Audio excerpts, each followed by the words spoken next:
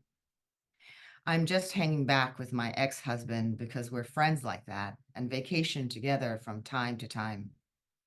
He's lounging on a chair, looking like a sated baby, handsome. Why there is a rotting banana next to him, I don't know. The banana is not a metaphor. It's just there, but weird, right? As I was saying, there's Faru and her family. The sea not far, now éblouissante. So many points of light in the distance. The sun so in sync with the water's movement that all but blue is obliterated. Things should end here. Really, they should. I'm a Black woman in a Black country watching a Black family just being. So marvelous a thing this is. So marvelous. Du Bois's double consciousness be damned. Thank you. Thank you so much. Our next speaker is our very own Sarah Wolfson, who's the author of A Common Name for Everything, which won the A.M. Klein Prize for Poetry from the Quebec Writers Federation. Her poems have appeared in places like The Walrus, The Fiddlehead, and Prism International. She's been twice nominated for a Pushcart Prize and has received a notable mention in Best Canadian Poetry. In 2023, she was longlisted for the CPC Poetry Prize. Sarah is originally from Vermont and now lives in Tiohtià:ke, Montreal, where she teaches writing at McGill University. In Sarah's poetry, lyric consciousnesses touch down lightly on the natures they cannot, in any full or essential way, understand. And yet, in moments of reflection, in observational happenstance, in dialogue with scientific articles, there emerges an astute taxonomy, a common name for everything that does not impose like Linnaeus or Darwin might do. Sarah's deep curiosity and respect, a kind of reverence for the actual magic of life on this planet, is set alight by the playfulness of her language, the formal inventiveness of line breaks and internal rhyme, by the lives of sheep. In Night Travel, the first poem in the collection, and that which, composed in 2006, has itself traveled with Sarah the longest, it's the enjambments that tip me over into an image of perfect compression. Here, the travelers, quote, wordlessly agree to right-crossed journey legs, transforming companionship into choreography and back again. Sarah, thank you so much for being here. I'm really looking forward to your reading. Oh, that was just the most gorgeous introduction. Can everyone hear me okay? Thank you so much, Carmen, and thank you to my fellow readers. Thanks also to colleagues, friends, and writer comrades who are here from various walks of my life. And to students at McGill, I know you're deep in finals, so thank you for taking the time to be here, and I hope it's a generative study break.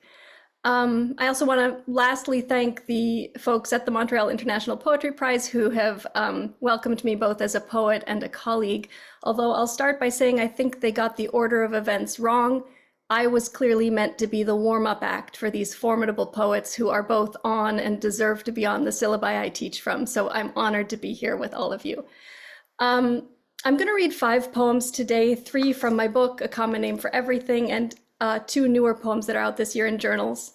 I'll start with a spring poem because it's spring in Montreal, and spring means a lot of different things in Montreal, as we've discovered in the last weeks, and as we keep discovering yearly, it seems. This poem is called Overwintered. Just outside the border garden, one wayward crocus emerges first, though each year we hatch an old fear that this time it'll be gone, like the neighbor's husband or the old man across the fence who wrote in his diary, tried to fix the lawnmower, then lay down forever. There's wonder in the way his wife tells it, in her mild avian hand. Turns out the perambulating cat is not pregnant, just fat. That's clear now the snow doesn't lap her white and low hanging belly. Time also to take stock of friends' bellies, of the new border gardens of their eyes. So much snow in his beard. She must know for certain now she can't have that second baby. On our side, plaster cracks and crow's feet. It wasn't long after the new room was built that spiders appeared, pale taupe creatures that live and die in corners and make no formal thing of courtship. This next poem, well, I guess I'll say a couple words. There was a moment on my journey as a poet when I began to realize I was probably something I might call a weird sort of nature poet. And that didn't sound exactly like the right term, but it was a good enough term. And as my interests in this book suggest, I'm interested in good enough idiosyncratic terms. But I've upgraded that a bit. And now I think of myself as something of a poet of small ecologies. And those ecologies I find, really close by in my backyard, as you heard in that last poem, but also on places like public transit. And the ecologies also move really back and forth seamlessly between the human and the animal, as this one does. It's called My Favorite Human Smile. For the wolf also pulls back lips against the flesh, and the partridge in her ruffled dotage sits content. But my favorite human smile hoists the mouth of one who has just run for and caught the bus. Specimen, private glee bent publicly, trumpeting minute daring-do, that in so doing casts bright relief for the body unmangled by the moment's folly. A glow most notable for how fast it fades, how solemn now the face, as the gray plastic sack settles in the feet's not good enough, never good enough nest. I'll move to a newer poem. This one appeared in the Canadian journal Geist this year. It's called The Grave Digger. I fought about that title with the editor, but in the end I deferred, and that's a good thing to do sometimes, because sometimes people know better than you what's right for framing your poem. I think of this as a pandemic poem, although I think really any poems composed after 2020 are pandemic poems, but this is maybe most explicitly my pandemic poem. The Grave Digger. It went like this. I looked through the dream window and remembering a salamander, the one from childhood I always moved from road to ditch, the one and only, though I did so daily for the length of someone's mating season. I remembered the week the fireflies dissolved into crickets. We'd just lived through the big thing, which had destroyed our brains. You couldn't lick the screens, couldn't see the shy way they almost wanted to speak. My skull felt empty, which meant I lacked the words to describe such emptiness. I remembered the day I broke a perfect spider web, silk to hand as the garbage bag bombed its perfect arc through everything. I thought of getting a life coach, a career coach, a person to help me deal with this recent bout of vocal fry, a lavender oil specialist. Then one day I simply did it. That thing I'd always looked for through the dream window, spurred on by the neighbor's cat, who left small offerings, each dead mouse a miniature kangaroo with its hands. In the space between, I heard my skull holding what it holds, wanting to speak, a shy person from behind the screen. I knew then the real me was made from bone and impulse for worm and clay. I left everything and ran away to earth, to bury the dead and help them stay there. I fought off curious groundhogs, jewel thieves. I whistled to birds, counted stars. Sometimes the dead climbed out to check the time or see that they'd remembered to turn off the stove, sign the divorce papers. I took them by their brittle elbows and said, "Come now." I settled into my calling, shushing the dead as you would a dog or toddler, saying, stay right where you are. You're fine now. Stay. Just gonna take a little bit of water.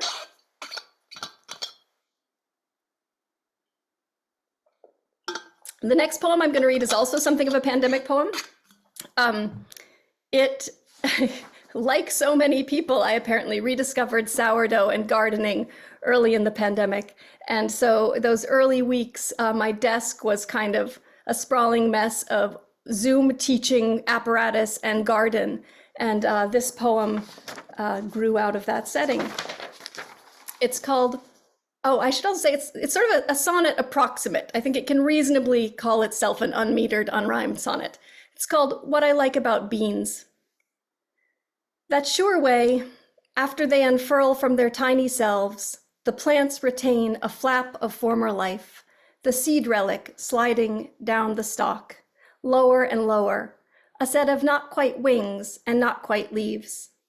How even after the now brown casing has dropped to earth as compost, the bean itself remains as two naked curls of cellulose, a little shriveled, a lot misshapen, but still for all the world a set of small, green, animated hands about to clap for their own impending impotence.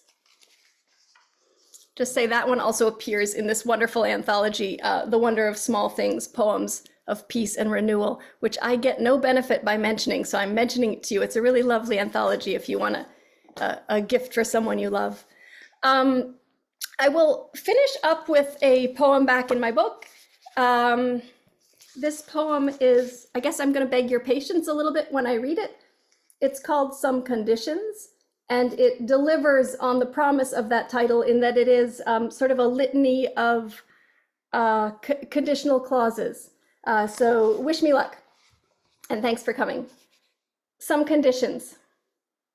If you've marveled at the innards of a fig, if you've told a fib, if you've bitten into an apple and thought of God, if you've bitten into an apple and thought of the hands that picked it and placed them on a piano or on your face, or if you've ever seen a cardinal and thought fire, if you've sown a seed, some oats, and if whenever you encounter a palate, you think palate, tongue, lover, bed, moss, if your esophagus is sensitive, if you see in abandoned tractors an extinct species, if you have wondered about the inner lives of museum guards, if a pothole takes you bodily to the moon, if your shoes have wings, if once you loved at an age when all roads lead away from home, if you've tried on another person and were lost, if you know that middles don't fly fletched, if you've held a bow and thought of a book, if you've held a book and known the loss of a city, if you have seen fire made from stone and felt thankful to be temporarily without matches,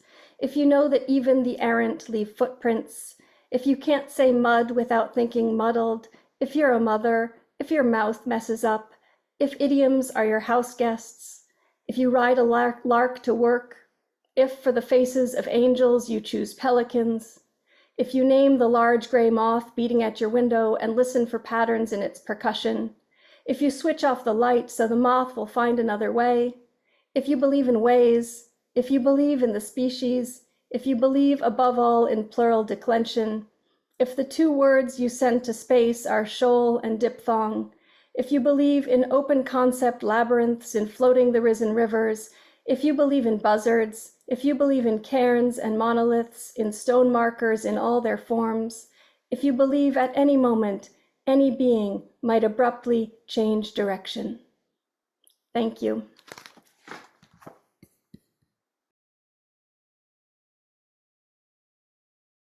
So thank you to all our poets. That was incredible. I am here now, I think, to take questions for the poets. If anyone has anything that they would like to ask. I would like to thank our wonderful poets and beautiful poets at the same time. It was a very great pleasure to hear you. I wanted to ask some poetic questions, but surely there is no time for asking questions in poetry. I would like to ask one question for each of the poets, and if you could give some brief answer, that would be wonderful. I would appreciate that very much. First, Mai Der Vang. I read your poetry on the web as well as the poetry of the others, and I was very touched by your story of refugees and the war, and believe me, this is very close to my life experience in certain way. I would like to ask you a question. What is, in your opinion, the role of the feeling of being a refugee in building up a person of a poet in general? So we all, as poets, in some certain ways are refugees, but the experience of war and refugee could bring something special within it. This is throughout ages, not just for ourselves, but in general. And this could be a very fruitful thought, I believe, to understand the feeling of a poet within the world. The second question is for Danielle Legros Georges. I was very impressed by your poem where you described, I would say in a certain way, the shades of black. You know, there is a certain expression that there are shades of gray, but you express the shades of black as something that describes the way from slavery and humiliation to liberty, to liberation, to freedom. So in this way, you made it special, because black is not a color, you know, according to physics. All the other colors are colors, but not black. So what means black for slavery and liberation? How it connects it within your poetry and in your experience as the person who connects such interesting dimensions of being black? Because I read that your ancestors are from Congo, and you know Haiti, and also the experience of black in the United States. So there are three dimensions. And the third question, I'm sorry, I'm talking a lot probably, but never mind. For Sarah, your poetry is full of light, full of, so to say, easy way of looking at things, but at the same way, you look very deep into things. You try to catch moments like something within rays of sun, you know, like how it all reflects the special sides of reality, which could look fragile and little, but at the same time are very important. So what is the poetic expression for you, connecting big in this light and little within the dimension of everyday small things which we all experience, but not always put our attention to? Thank you very much. Excuse me again.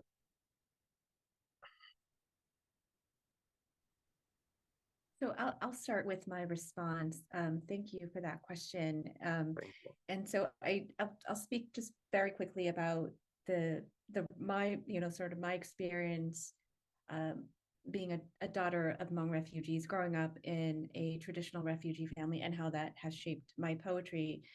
And for me, I think that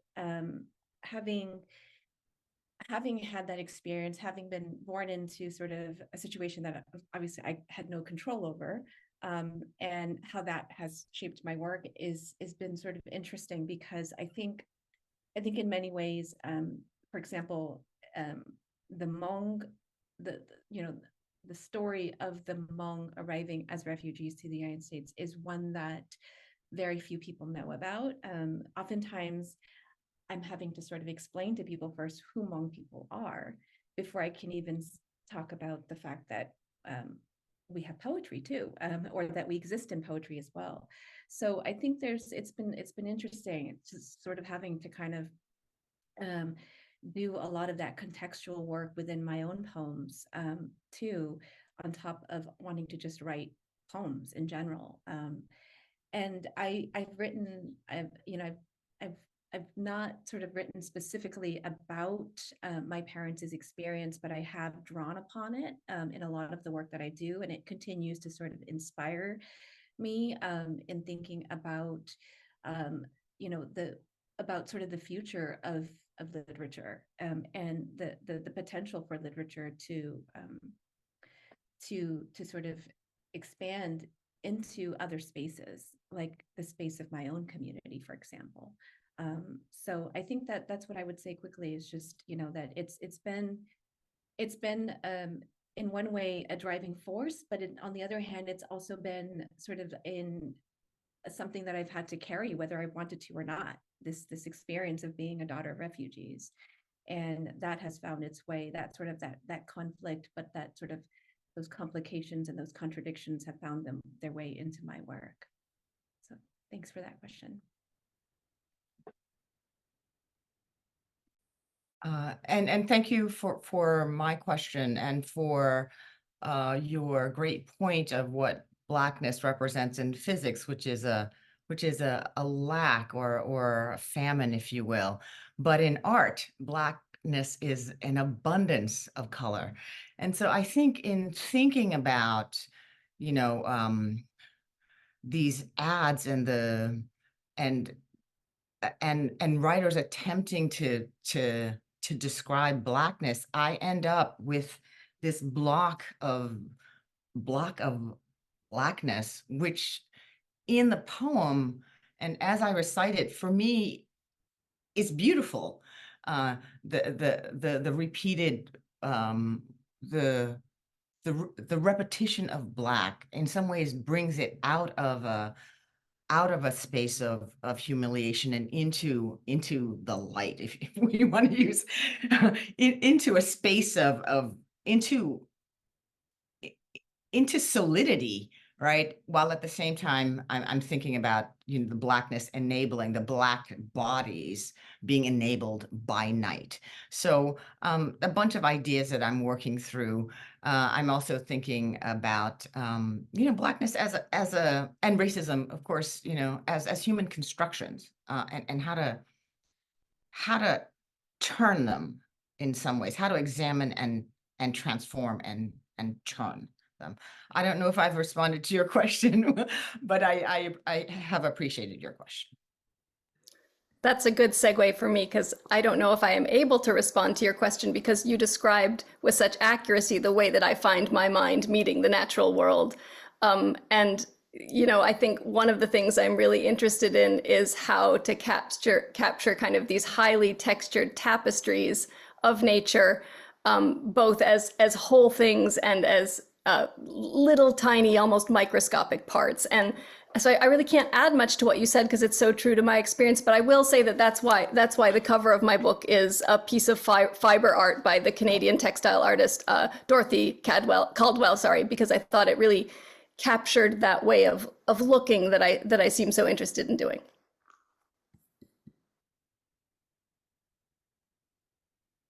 Okay, we have another question. This one was in the chat from Adam Haver. He would like to know what each of the poets are reading.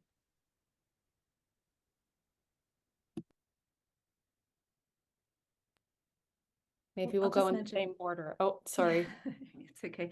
I really appreciated Danielle's piece where you had an epigraph from Eric Morales Franceschini, because he just published a book of poetry, and he won the Levine Prize for Poetry, which is the prize that I coordinate here. And so that's a book that I've been reading and just absolutely loving. Just a powerful book. I'll put it in the chat in case anyone's interested, but it's a book called Syndrome, and it sort of examines the historical and continued imperial and colonial presence in Puerto Rico, and on Puerto Rican identity. So yeah, that's one I'm reading. Eric Morales Franceschini's Syndrome.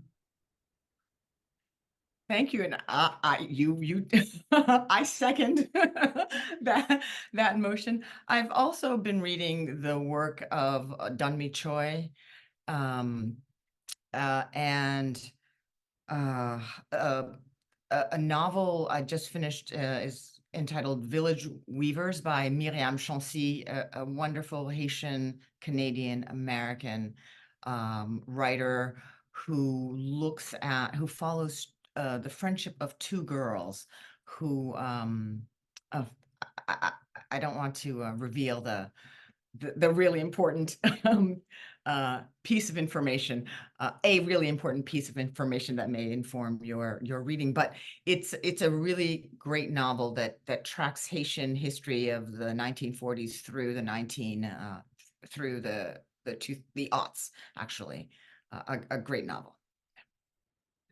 And I'll just mention really quickly two Canadian poets who I've been reading. One is I just finished Derek Webster's Mockingbird, which is his first book, and his second book launches tomorrow in Montreal. It's called National Animal. He's, I would call, a formal-ish poet, really wonderful. And the second one, another kind of formal-ish formalist, is Eric Ormsby, also a Canadian poet. His book called Bavarian Shrine, which I stumbled upon in a used bookstore a week or so ago, and I had marked it as a to-read in 2009, which is before social media existed for me, so I don't know how I knew about it, but it's a wonderful book, also kind of a book that looks at nature, but has almost a Baroque way of using language, and uses some meter. So both of those to recommend. Yeah, something that strikes me in all of our readers today is how we see vastly different but still poetic approaches to sort of document things. In Sarah's case, it's more it seems to be more grounded in the physical nature of things and in ecologies and how things relate. And then we have a lot more historical projects with Mai Der Vang's project of like memory and of retrieving the forgotten atrocities that have been committed against the Hmong communities, and of course Danielle's recuperation of narratives of slavery and racial violence. And I'm just interested in how consciously you're mobilizing poetry to do documentary work, if that's something that you're thinking about, and yeah, why you're choosing poetry to do that kind of work.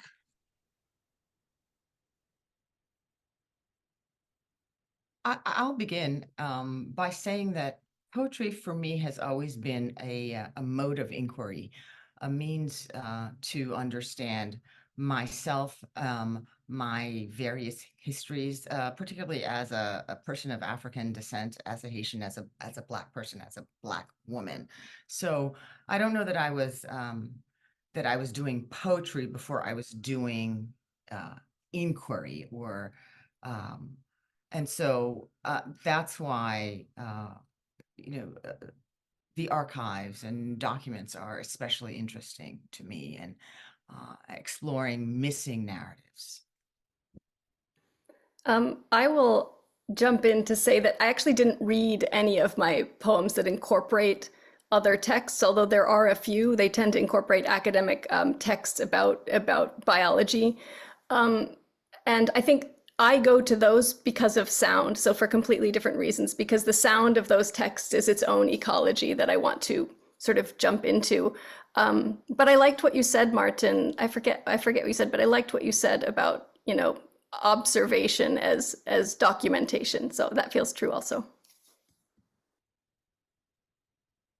Yeah, and I'll just add quickly that I think for me there's a whole universe of language and sound, like you mentioned, Sarah, in looking at other disciplines and fields of study, and seeing how that can sort of enrich your writing. And I have found that to be very meaningful, is to explore interdisciplinary connections, which is why the research for me has been so meaningful. But also on a historical level, it's been about sort of those very difficult but important historical reckonings that have to happen when we go to the archive and we find things that have been forgotten, that have been erased, that have been sort of made silenced or invalidated. In the case of the Red Yellow Rain, the invalidation of these testimonies and stuff, it really sort of creates this demand for at least for me to sort of reckon with this on a public scale.